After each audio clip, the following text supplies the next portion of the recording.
Okay, and in 3, 2, 1. And welcome everybody to another episode of the Planetmullins podcast on YouTube. I have a wonderful guest with me today. He's a Puerto Rican music producer, band leader, and he's got a brand new album out with this amazing Latino Rat Pack thing he's got going on. This is Roberto Sueiro with me today. Hey. How you doing, Rob? How's everything?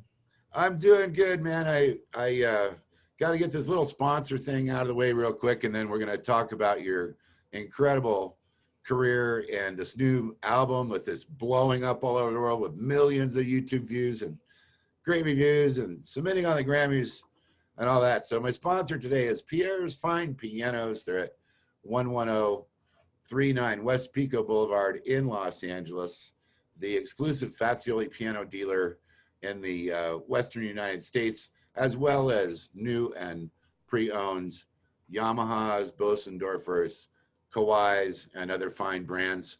The website is www.pierresfinepianos.com. It's by appointment only because of the COVID virus.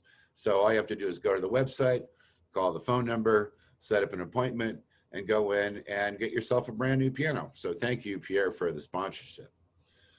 Okay, so Roberto, man, where did you come up with this wacky idea that you were gonna do this amazing Puerto Rico version of the Brat Pack? And then all of a sudden I watched the video because we talked on the phone a couple weeks ago because our buddy Greg connected us, and I watched it and I was just going, these guys are having so much fun. Yeah, we did. We had a lot of fun, but it has to do with what's happening with the music down here in the country. And, you know, reggaeton is all over the world, and it's the #1 genre. If you go to YouTube, the views of reggaeton, guys like Ozuna and Daddy Yankee, they're killing it, you know. And we decided, you know, it's not a challenging music to say the least. And we decided to go back to the basics, man. And we got together and we said, well, when do you think the music peaked in terms of what was going on out there, in terms of idols and all that stuff, and the glamour and the grandiose of music and the genre. And we decided, we said, well, it was the big band era with Frank Sinatra.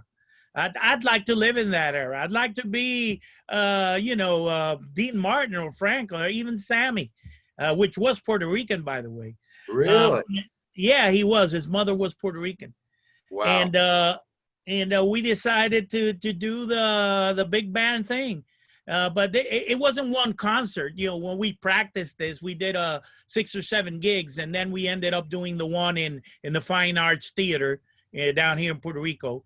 And that's how it ended. Wow. What year was that? That was recently, right? That was late 2018, September Right. 2018. Yeah, so about almost 2 years ago. And you know what's always fun for me, Roberto, is that I take my shows seriously. I've done now 20 of these.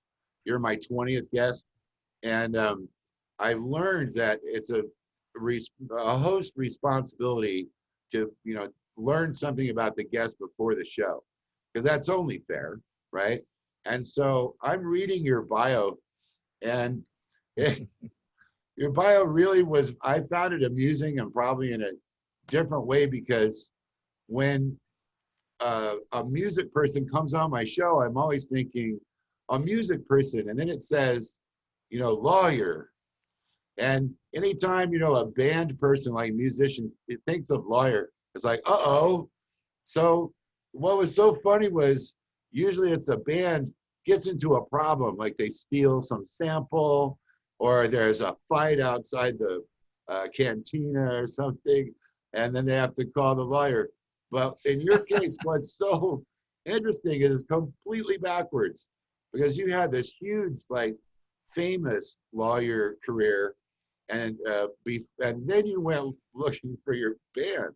So that's correct, you know.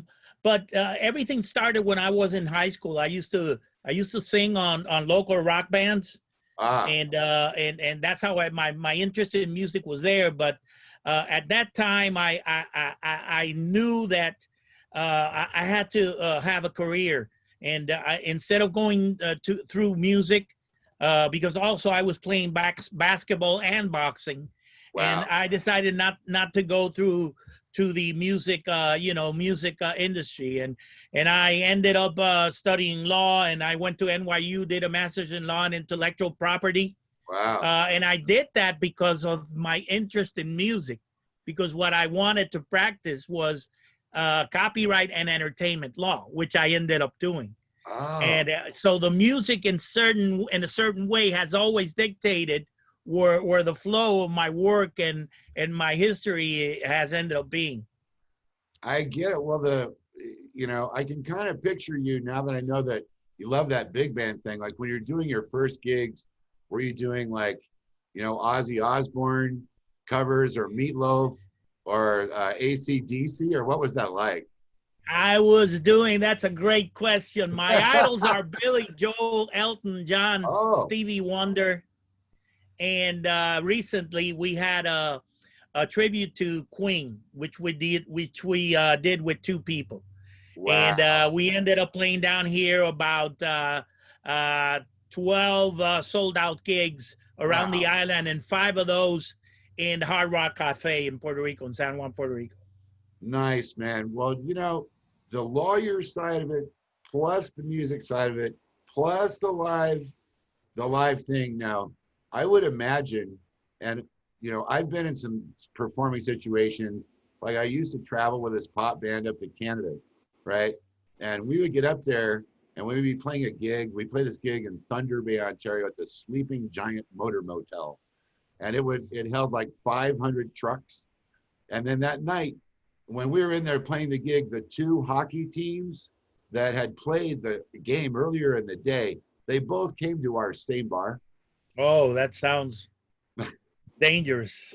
Dude, and I was there, I had a Hohner melodica, and I'm like playing like Isn't She Lovely by Stevie, wah, wah, wah, the harmonica part. All of a sudden, these hockey players are like bashing chairs over each other's heads and stuff. And it's all going crazy. And we had to grab our stuff and we had to run. And it was nuts. But at your gigs, do people get like musically excited and then go crazy? Because, I think of Puerto Rico, and I think of like maybe it's a party island. I don't know. It is a party island, and if you want to see what the reaction of the people to our music, you can go to YouTube and you'll see when we opened for Ringo Starr when he came with his All Stars here in What? 2015, and it's in our YouTube channel. We did the opening for Ringo Starr, and you'll see the reaction of the people. They wanted another one. We had a standing ovation just before we had our idol, one of our idols, Ringo Starr, come into the stage. He gave us a chance. I mean, unbelievable that he gave us a chance.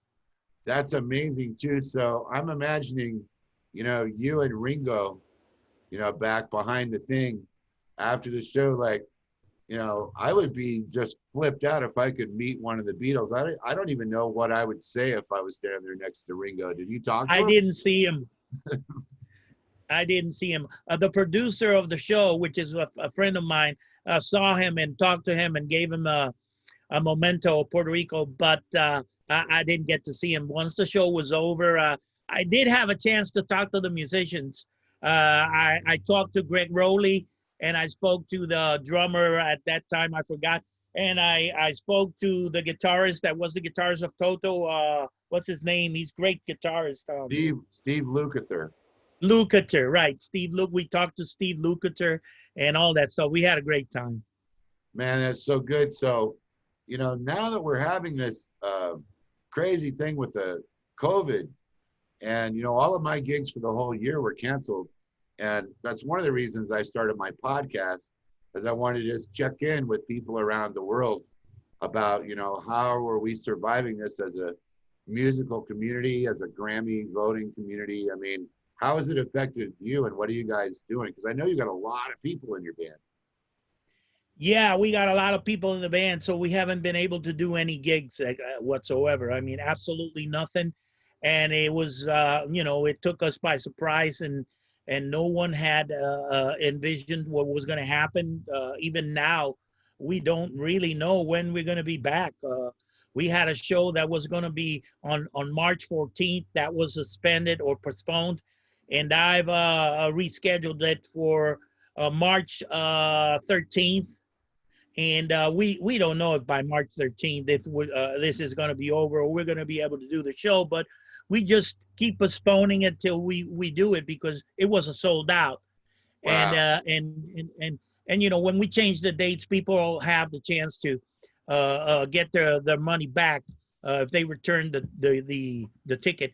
But very few people have done it. Less than 10% have done it. So they actually want to see the show. Uh-huh. It's another concept show with a big band. This one is called Sinatra to Bublé. And we play Sinatra, we play Tony Bennett stuff, we play Dean Martin stuff. We play who else? Big band or Sammy Davis stuff. Mm-hmm. And we end up with the last of those guys, Michael Bublé. Oh, okay.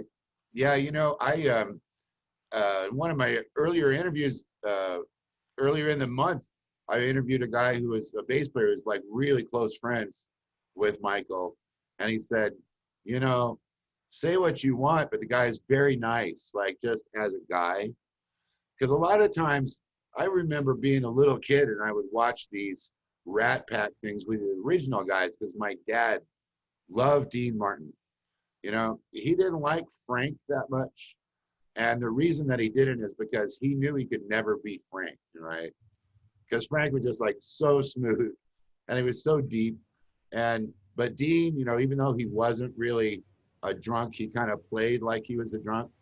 Yeah. And I think my dad could relate more to that kind of personality, just like, oh, we're going to have a cocktail. Oh, we're going to have a cigarette. And then you throw Sammy in there. And a lot of people just, and me for one, that was my favorite of all three because I knew Sammy was a drummer and I was a drummer, right? And I knew Sammy could sing and then he could tell the jokes. And do you remember when Candyman came out? Do you remember that song? Yes, absolutely. Da, da, da, da, da, da. I mean, and then recently that song came across. That was a #1 hit in the middle of the 70s, where Right. when rock was dominating everything and the Beatles were dominating everything, and all of a sudden Sammy Davis Jr. comes from nowhere and Right. it's a #1. Right. And that's unbelievable. And That's unbelievable. The songwriting on that song is very simple, but when you listen to the inflection and what he does to shape those stylistically, to like the way he'll fall off on the end of a vocal phrase and the way he'll scoop, you know, he'll go up to something. And Sinatra was perfect for doing that too. Now, in your show, are you playing Sinatra or who are you playing? Or is that right? How does that work? No, I gave it a spin, but the guys say sort of, since I was the one that produced it, and I took like you know, the chief commander baton there. They say that, but maybe in that sense, I might have been Sinatra, but it's in no way I'm trying to compare myself to Sinatra, which is one of my musical gods. You know, Right.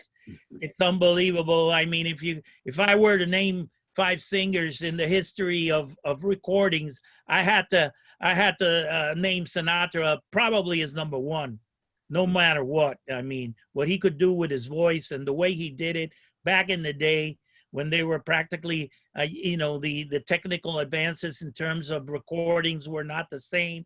He entered the studio, he did a 1 take and then gone. I mean, are you serious? This is a genius without question. Yeah, I agree too. And something that a lot of the younger recording people who have these massive equipment bays and mic arrays and all this stuff don't realize a lot of the recordings from that era were done Al Schmidt style. They just have one microphone hanging over the whole orchestra. And the other on the singer. And then they were recorded at the same time. Live, yeah, live together. It's none of that, you know, going back 50 tries and then we're going to splice all this and that and the other thing. So it really was, like you said, it was a technical marvel, you know, in that generation. Now, your band is called the Brokys Band. Is that right? That is correct. Yes, yes, Rob. And I watched you guys on a YouTube. I was blown away, but I'm not the only person that is blown away. So I want to read some of the reviews. A big, brash, and bold swinging sound, energetic to its very core, outright joyous. That's from Scope. This is high-level big band jazz music, truly as authentic as they come. An unparalleled show of skill in this genre. That's from the Art of Music. Cheers and standing ovations from Coffee with Salt. Most highly recommended with an EQ score of 4.99 from Contemporary Fusion. So you guys even have like the Fusion magazine likes this stuff. Usually the Fusion magazine is the picky one where they're like, oh, we got to have John Scofield. And if there's not somebody from Zappa's old band in there, we don't like it, you know. And if it's not got long guitar solos, then it's re-rated a 1 out of 5. I mean, did you ever listen to Weather Report back in the day? Yeah, absolutely. So they had this album. Yeah, they're heavy. So they came out with this album, and it was my favorite one. I was a fan from the beginning. And they came out with this album called Mr. Gone. And it was a raincoat with the Empire State Building coming out as the top is the head. It's like, these guys are way out there. They're so far out there, they're gone. And it was Jocko. And Jocko was playing? Okay. Yeah, it was Jocko and Wayne. And I think it was still Peter Erskine before Omar Hakim. Anyway, so Downbeat magazine, which is always like, oh, Downbeat, it's got to be Miles, and everybody playing jazz has to be unhappy. Did you ever notice that?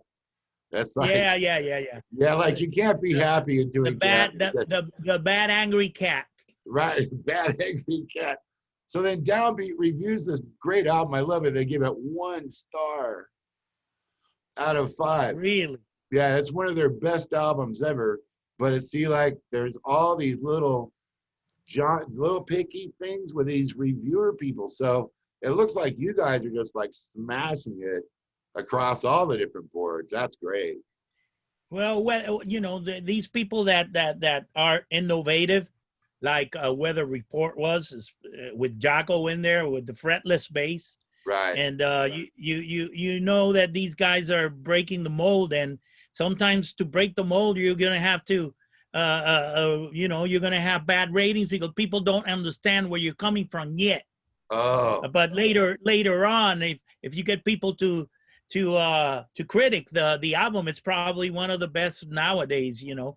In our respect, we really weren't that pretentious. We didn't want to sound like we were trying to substitute, for example, the 1960 Sands recording directed by Quincy and Sinatra singing with what's his name? Count Basie. Right. Yeah, with Count Basie. I mean, we're not going there. It's not even close. It's probably the greatest live album ever. Yeah. So, but we did want to do one thing, and that came across, and really what we wanted to do was we're going to have fun playing this stuff, and we really want to honor the people that did this, but we're going to do it our way. We're going to do it spirited. We're going to try to put a lot of input into it. We're going to try to put energy into it. And we fed off the public because the public wasn't expecting as what we eventually did. Right. So when we saw the reaction of the people, because it's the first time we do the show, things started to elevate little by little. And it ended up, you know, with standing ovations and all that stuff because we really got into it and we fed off each other while we were playing, and there it is. I mean, our intention wasn't even to record and make it an album. Wow. That's why it took so long, because we wanted to keep it live, and I didn't want to, since I produced it, I didn't want to get every player that was in the show. You know how they do nowadays. They say it's live, but it's not real live. Everybody goes in the studio and does it again. But we did not do that. Right. If you listen to the recording, you're going to see miscues here and there Right. because we decided to do it the real way. Right. Of course, you have technical things nowadays that you can help the recording and you know, treat the sound technically so it sounds a lot better than what it sounded at a moment and place, or the way it was recorded. But we kept it live. I mean, I'd say 99% of what you have in there is live. Right. The only things that had to be substituted is because of technical difficulties, or a his here, or the mic went out at one Right. point. We had to do that line again, stuff like that. But the album is live. It's just very obvious in and listening to it that it is live, because the the spirit and the energy of it is something that you don't get in the current top 10 pop music. Because now in the current top 10 pop music, there's like a little trappy drum beat with a thing, and then like they got rid of bass players because it's just an 808 kick going ooh, so there's no bass line anymore. And then some of the girls are just singing like a monotone, and it's never goes up one. Like Billie Eilish, the Grammy nominated teenager from won last year, she has a song where there's not even like two notes in the melody. There's not even two, Roberto. It's just, I know. that one note, you can't tell what it is. It's kind of like she's talking it or something. And, you know, I've always been excited because I came up with big band. My mom took me to see Count Basie, man. I was wow, you saw Count. I was like 12 years old, and she got us tickets to go see Count Basie with Joe Jones. And I got to see this in 88 to 89 when I was doing my master's in law at NYU. I got to see Dizzy Gillespie in the Blue Note. wow. And I saw Sinatra with Sammy with Liza Minnelli at Madison Square Garden. Oh my Those God. are my two highlights. Yeah, I got to see Frank. Yeah. Well, I'm lucky to. You know, just going back to your early days a little bit, because I know you're very versatile. Did you, because when I went to New York, I went from Denver on a music scholarship, and I had no idea what to expect at all. But I knew that there was, like, friends that told me subsequently that there's like Puerto Rican areas in New York, right? Yes, definitely. Yes, there are. So like when you went there and you're like, did you try and hook up with a Puerto Rican community first off, or no? Not at all. I didn't have the time. I was studying law. I had my head in the books. Wow. I mean, any chance I got to do something, I did with the extra money that I got from loans that I used to go to theater or go to the village and eat here, eat there. I mean, I was my room was a block and a half from Bleecker. Wow. I live 3rd Street in McDougal's, and you know that street has the All American Rock Cafe, Kenny's Castaways, the Bitter End, you know. And I used to go. I jumped from one to the other until 6 o'clock in the morning. The Village Gate back in the day when they had all the salsa and the jazz, and in 3rd Street, right there in the corner was the Blue Note. Right. So I mean, there was never a second I was bored there, and all the comedy clubs out there. You know, it was an event every weekend. Yeah, for me too. I mean, I went right at the end of the 70s on this scholarship, and I noticed when I got to New York, because I've been living in Denver, even though I'm from LA, and then we got into Manhattan, and we drove this old like 60s car, and we get in there, and it's just an electricity. It's like when you're in a big forest and the crickets are all going all night, but it's even like times 100. Just the energy of the city of Manhattan. And my dream came true years later, because we went and we saw Woody Shaw at the Village Vanguard, and Bill Evans at the, where was he? I think he was at the Village Gate. And then years later, man, in 93, 3, I got to play the Blue Note. Wow, And you did. yes, and I did it with the Crusaders. Do you know who the Crusaders The were? Crusaders, of course. Absolutely. Dude, so I get this call in 1992 from Wayne Henderson and Wilton Felder, and they said, and I was like 30, and you know, these guys said, Joe Sample just quit the band. And I was like, why did he quit? And they didn't want to go into it. They were really mad, but they had this world tour.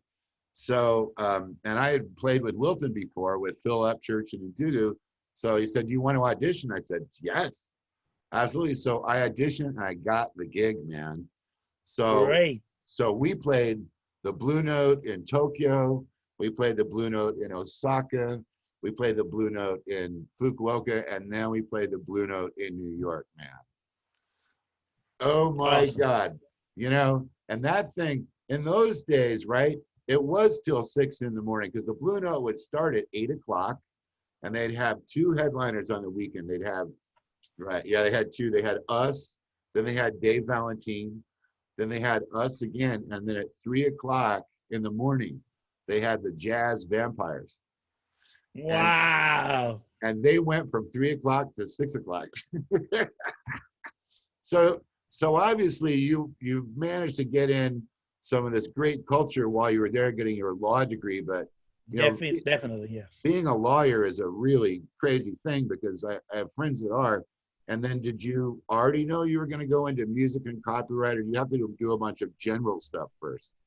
Yeah, I did a lot of general stuff first. That's my regular JD, Juris Doctor, and after that, I did the master's, specializing in intellectual property. Okay. And which I wanted to go into copyrights and entertainment law, negotiating contracts and all that stuff. Well, you know, when I was reading your bio, then after the legal part, all of a sudden it's like, wait a minute, this guy is like working with Telemundo and, you know, on broadcasts for boxing matches. And you just kind of, so you left New York and you went back to Puerto Rico. And then how did you get all this other stuff going?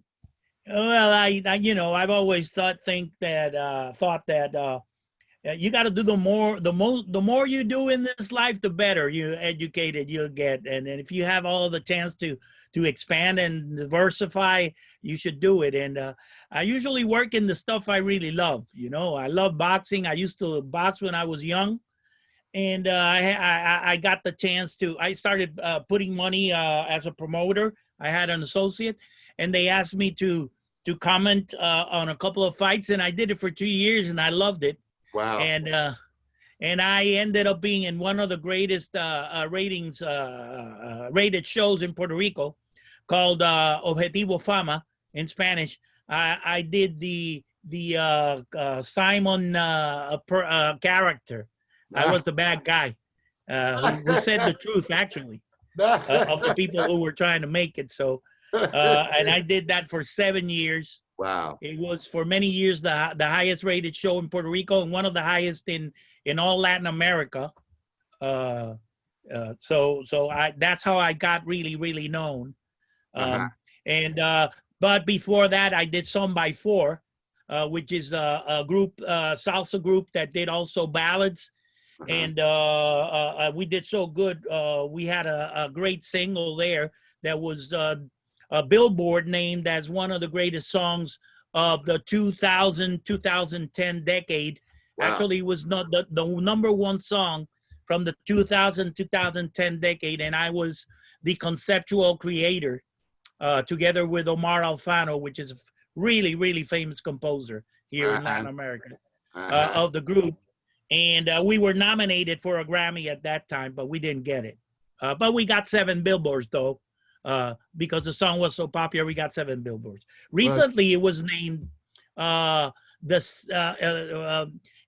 Billboard magazine came out with a new list, and that list is they were going to name the greatest songs in Latin heritage history, and A Puro Dolor, which was a song by Son by Four, came number 2. That list was released last week. Wow. So, you know, it's pretty impressive, man, because I know that in music and entertainment, even in law, people's individual personality has a lot to do with how their life works out. And in this era, especially in the past 10 years with the internet and telephones and video games and Facebook and TikTok, as a music teacher, I see all of these young people in the past 10 years, and there's not that kind of go-getter kind of, excitement, the strong drive kind of personality like I have and like you have. I see a lot more of the younger people are just, they're just in their basements and they're not Right. excited. Like, it's almost like some part of their brain is just missing or addicted to the phone or something like that. But, you guys have, it's just, every time I watch one of your, if I'm in a bad mood, I just put on your videos. Ah, we have a great time doing those, let me tell you. A I really, know. really great time. And you're right about that. I mean, you can hardly feel the heart and the drive on the new generation. I think you can tell that in the music because it lacks musicianship. Uh, Uh, there's not there's not a, how you call that, reto. There's not a challenge there. uh, I mean, you get a computer to do everything for you, and you pre-program it, and it's out there, and you just sing to it. And before it was who hit the highest note, who could play the guitar the fastest, who had the greatest, the best solo, who played right, this, who played that, who was the drummer, who's a better drummer, Omar Hakim or or the right, other or whatever, or Ayrton Moreira, right. stuff like that, or who's the best percussionist in the world, Giovanni Hidalgo or Paulino da Costa. We knew all those names, we knew all those people, and we were after you. The records were a different thing. You opened them up, and you were so interested in the liner notes and in the participants in the album.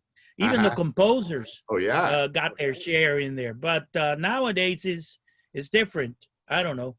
I tend not to judge the newer generations because I think that music sometimes goes around cyclical.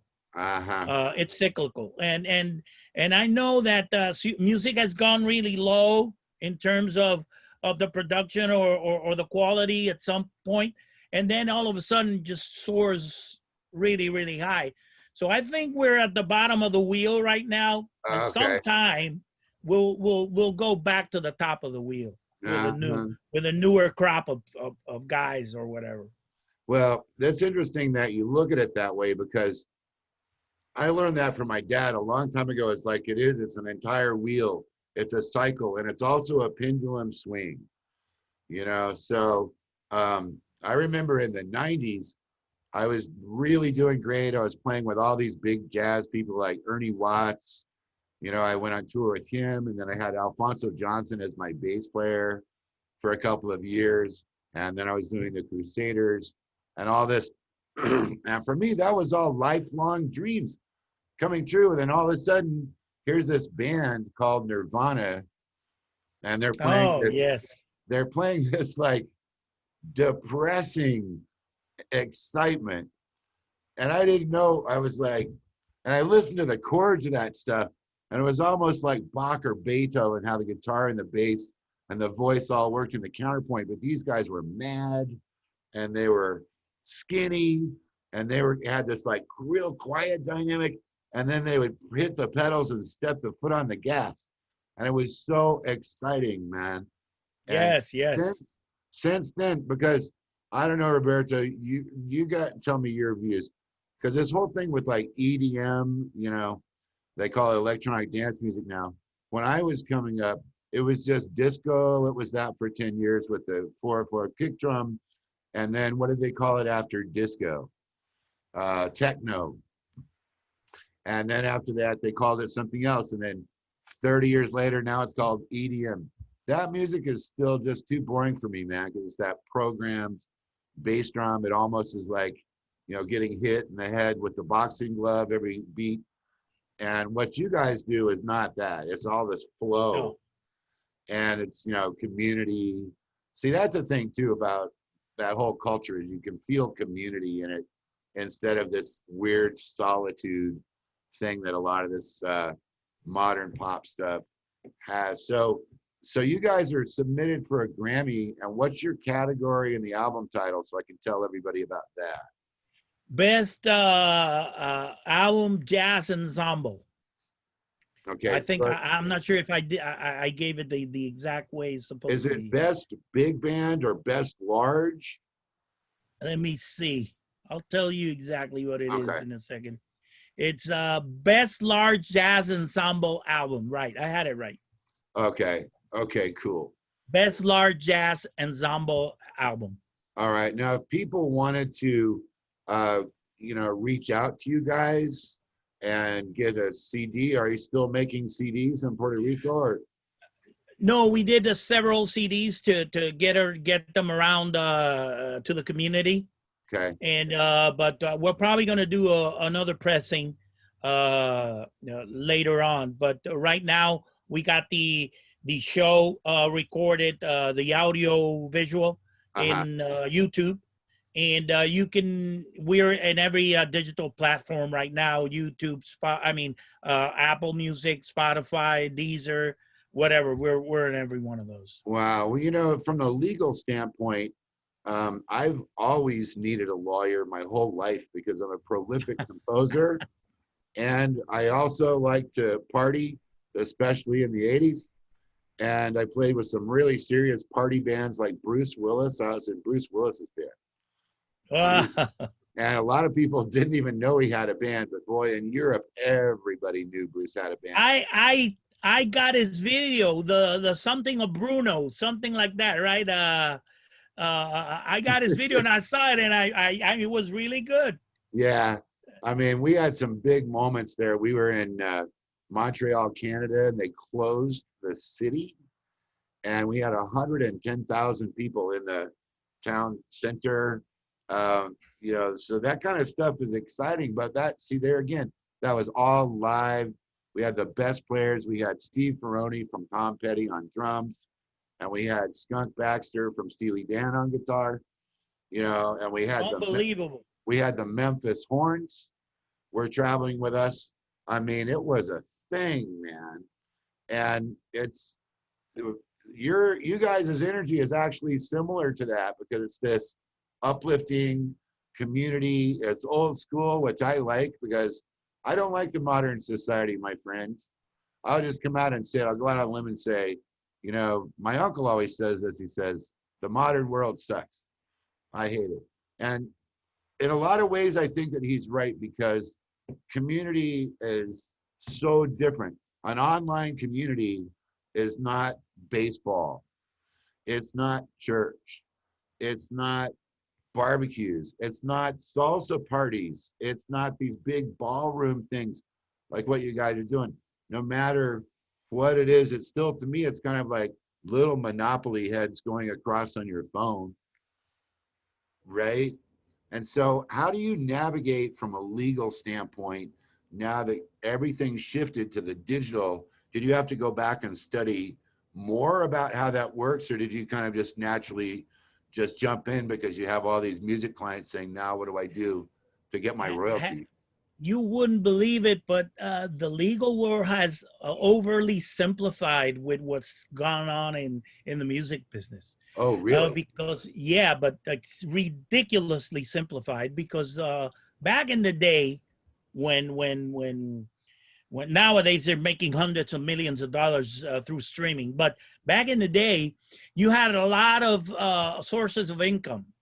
For example, an album had to pay the composer, an album had to pay a mechanical royalty, an album had to pay the artwork, an album had to pay the performance, an album had to pay the artist, an album had to pay producers' points, an album had to do a lot of stuff. But nowadays, and that came from a lot of sources of income. Okay. That could come from the video, that could come from the album, that could come from a cassette, that could come from you know, these physical production musical how do you call it, where you fix the musical I think, like the CD, like the Oh, like LP. the sync license. Yeah, all that stuff. But nowadays, basically 100% of whatever is out there, or the money, comes from streaming and basically performance. Performance was just one way where people got their money, and that prevented record companies going in to the fact that the artist was going to get performance royalties as a composer, right? What's the difference? I'm going to stop you just so people understand. What's the difference between a streaming royalty and a performance royalty? Oh, their streaming royalties can be both, because the streaming royalty has two rights, separate rights included.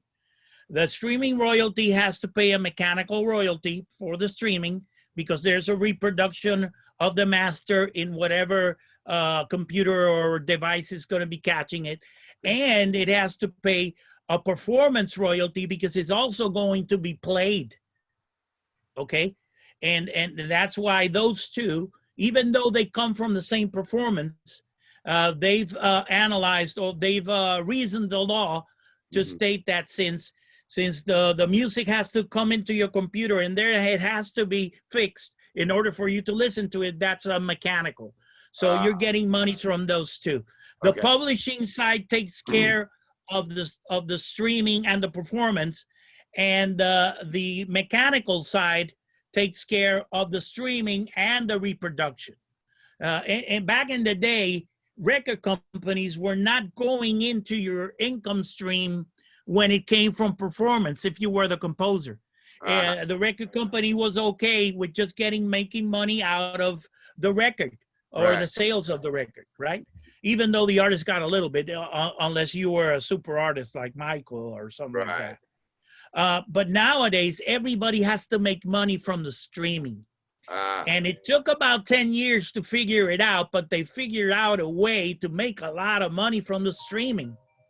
And it looks like it's going to get better in the next 10 years.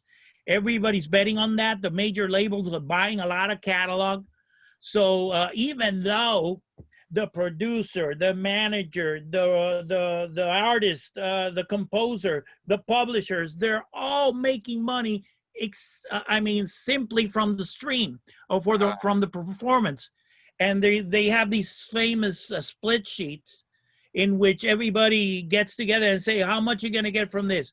Okay, I'm getting 10, you're getting 20, you're getting this, you're getting that. But the thing that changed completely the music industry was that there were a lot of tricks back in the day with the contracts with the record companies. They would say that I'm going to take away 15% for free goods. The packaging deduction is going to be 25. Other deductions are 20 more. And when you end up getting your 15 or 17 or 12%, you had to deduct all that stuff, and that ended up being that an artist that was advanced $300,000, maybe 20 years down the road, he was still unrecouped. But nowadays, you cannot trick anybody with the free goods. You cannot trick anybody with all that stuff. And you only have one measure, and that is the stream. How many streams? How many views? How many this? How many that? What percentage you're going to multiply that? And that's it. Nobody's going to steal away from that. Nobody can steal away from that. At least I haven't known of a way of tricking that up. You know, we know a lot of people buy streams, but if they're true views, like Google sells them, you don't have a problem with that, because that's just an algorithmic suggestion of you listening to a song. Instead of buying a view farm and somebody getting in there and viewing it 1,000 times so you get the views. But going back to the question, everybody has to get money from the stream.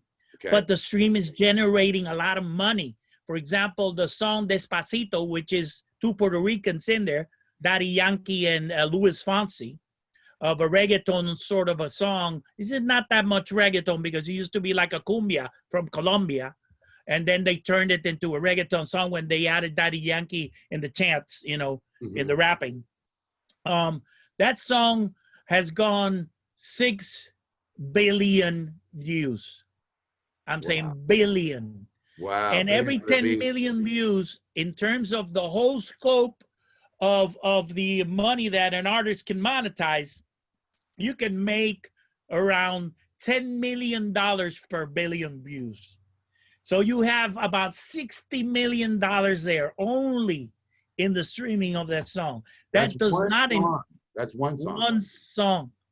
That does not include what the guys are making doing live shows, which right now we're not doing any, but right, what the guys are going to make in live shows. So if you add the live shows and the sponsorships and all the other things that come naturally to a big hit, you're talking about these guys can reach $100 million from a really, really big hit. And that's the potential of making really, really big money on big songs. Well, it's interesting that you're so clear and concise about how all this stuff works, because I came up in that same era of the packaging deduction and the free goods deduction and the this deduction and the that deduction. They were tricks. They were all tricks. It was horrible. And I got signed to a couple indie deals in LA, and it would come to the end of the accounting period. And then they had built in an extra 90 days of waiting before they're even going to give you that statement from that earlier right. stuff. Remember that? And so all of a sudden you're like, I'm going to have to eat like peanut butter 2 more months, the peanut butter Ritz cracker. Then am I going to go get a steak, or I'm going to like move back to Denver? What's going to happen? And so it's, in a way, it's leveled the playing field, like you said. So it's nice for you to spell it out so that people, I know people are going to come to this spot in the video, and I'm going to say, look, guys, listen to the expert about this, because it's not all bad. You know, in the jazz world, we don't make any money anyway. So most of the time, so when we went from like 9 cents a song from BMI to 0.0000009 cents a song, then it's even more depressing. But as you said, there are ways. But that's a really, really good point. You know why? Because the example I gave you is you can only make money in the business now if you have a big hit. If you have a song like it's done 3 million views or whatever, you're not going to make a lot of money. I mean, you're probably going to make less than what you would have made back in the day. So now it's all the money's going to the rich guys, and the lower guys are getting practically nothing. Well, I know that. An album like the one I put out, you know, when we put it out, we know more or less that this has a purpose, and it's probably not going to make any money from the album publication. We're going to end up, what we want this to work is as a promotional tool to get gigs and then make the money out of that. Because in terms of we getting the investment back of what we spend it in making the album, we know it's not going to be that way. It's going to have to be doing the shows. Right. So, you know, a lot of the 80s guys headed into the 90s, when they found out it was going to be that way, they were really hurt and really upset. And I was one of those guys too, because I was getting the money already from the shows. I was getting the money from the CDs already. I was getting some merch money, you know, some posters and some t-shirts and stuff like that. And then I'll never forget this. I was at the Grammys in LA in the year 2000, and Neil Portnow came out.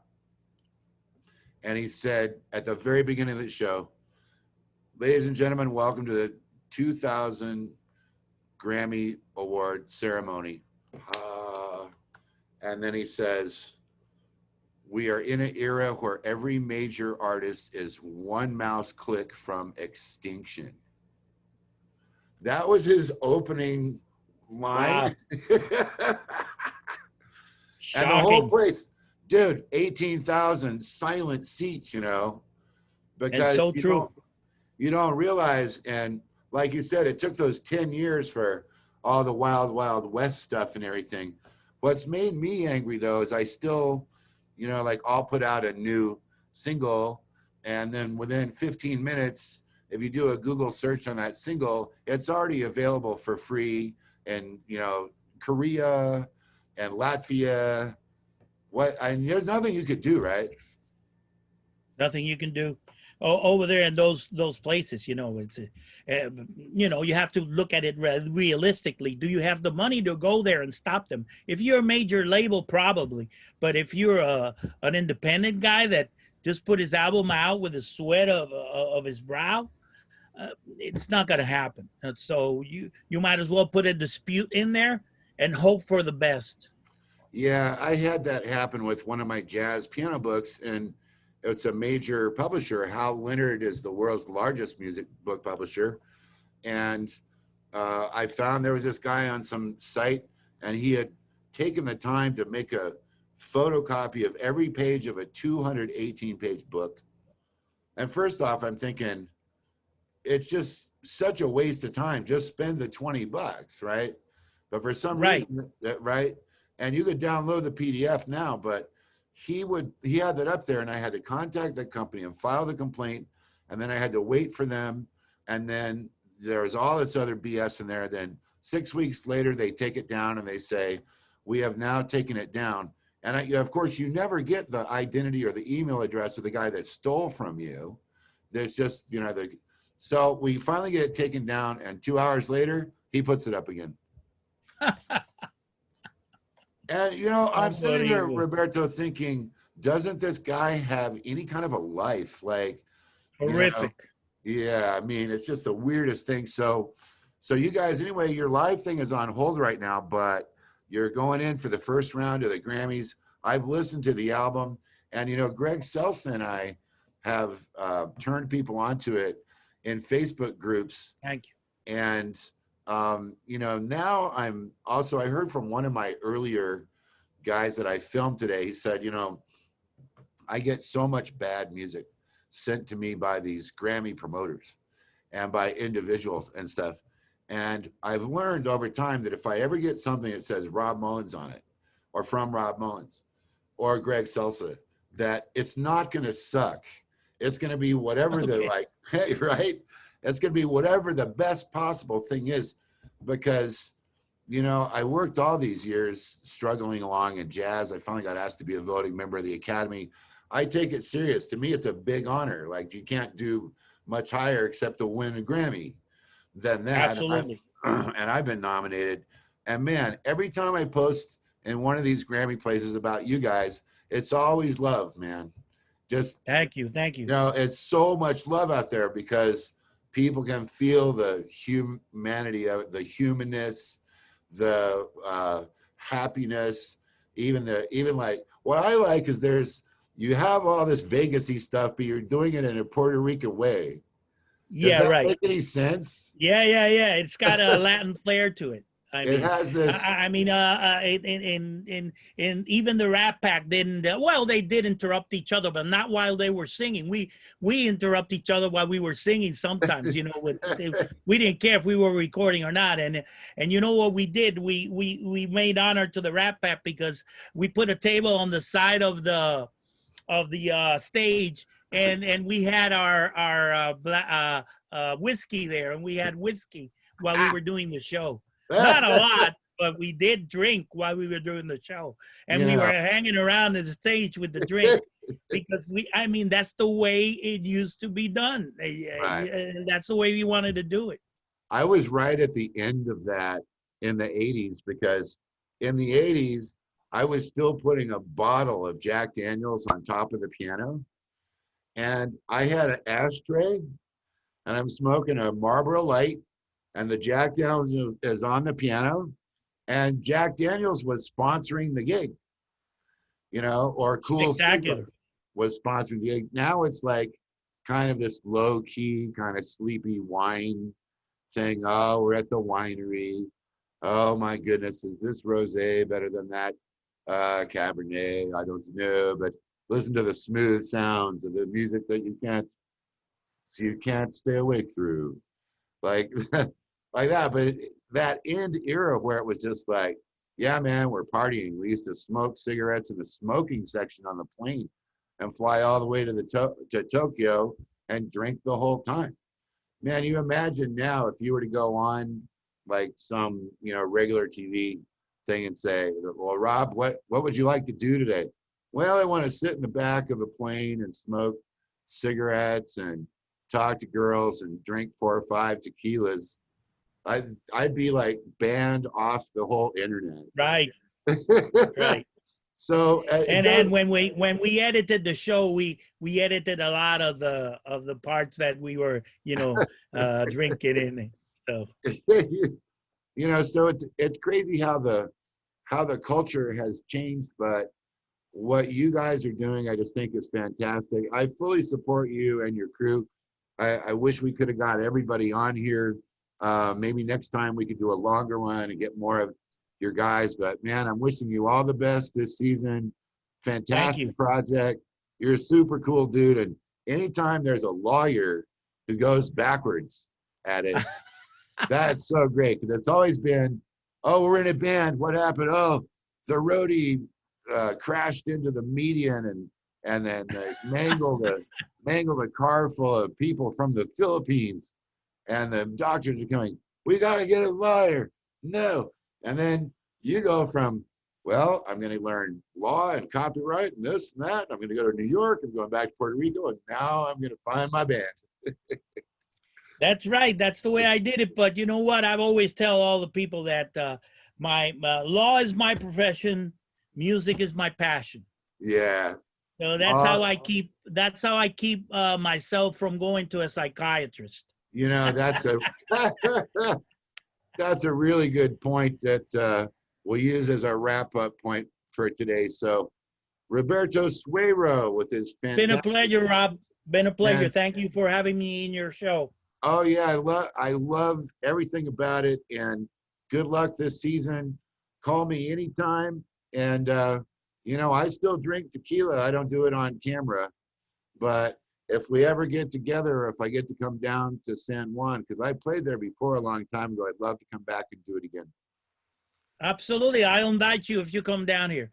I know you like the Don Julio stuff. Oh, yeah. Well, I have no idea what you're talking about, sir.